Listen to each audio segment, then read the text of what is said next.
عسكرية مركبة نفذها مجاهدون عصر اليوم السبت شمال قطاع غزة.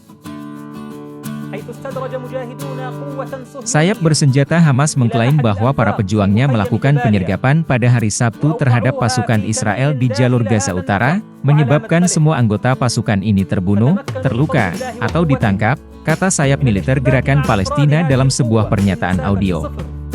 Tentara Israel dengan cepat menyangkal bahwa ada tentaranya yang ditangkap di wilayah Palestina.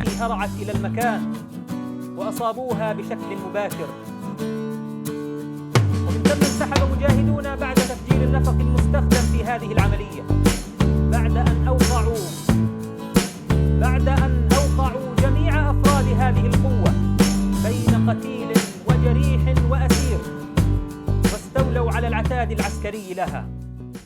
Download Tribun X sekarang, menghadirkan lokal menjadi Indonesia.